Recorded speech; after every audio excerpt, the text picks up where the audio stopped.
কুমিল্লা ময়নামতি জাদুঘর দেখানো হবে।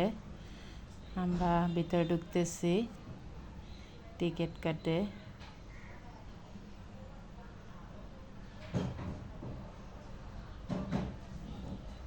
এখানে টিকিট কাটতেছে, তারপর ভিতরে যাব। অনেক সুন্দর দৃশ্য ভিতরে, জাদুঘরের ভিতরে ফুলের দৃশ্য।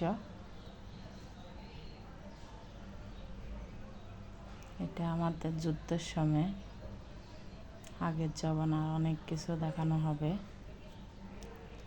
নাম লেখা আছে, যেটা দেখাবো সেখানে নাম লেখা আছে। যেভাবে পাইছে ওইভাবে এখানে সাজিয়ে রাখা হলো।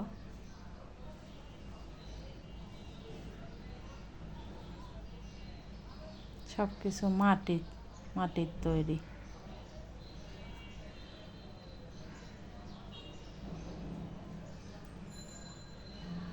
রাজাদের ছুরি, গুলি সব কিছু আছে।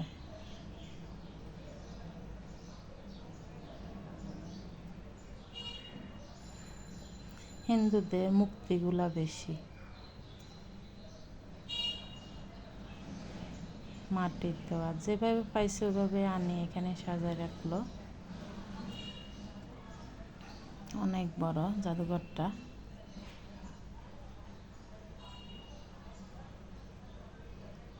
এই যে মুক্তিগুলা, সিসি ক্যামেরা লাগানো আছে।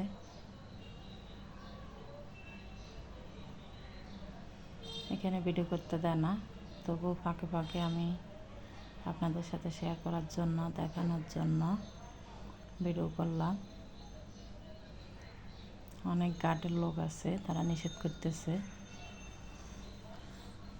সেজন্য ক্লিয়ার হচ্ছে না, ঝাপসা। যতটুকু পারলাম ফুল এরিয়া দেখানোর জন্য। অনেক বড় এরিয়া।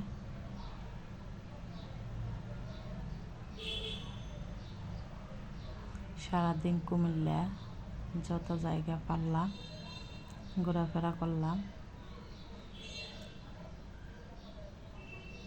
কেমন জানি আশ্চর্য লাগলো।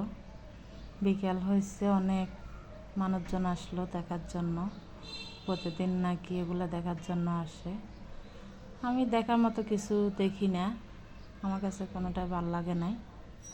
সব কিছু মাটি, নাকি সবাই নাকি এগুলো দেখার জন্য আসে জাদুঘরে। আমি প্রথমে মনে করছিলাম ভিতরে ঢুকলে ভালো লাগবে, জাদুর কোনো কিছু দেখাবে। এখন দেখতেছি এগুলা অনেক আগের জমানার জিনিসগুলা মাটির নিচে পাওয়া।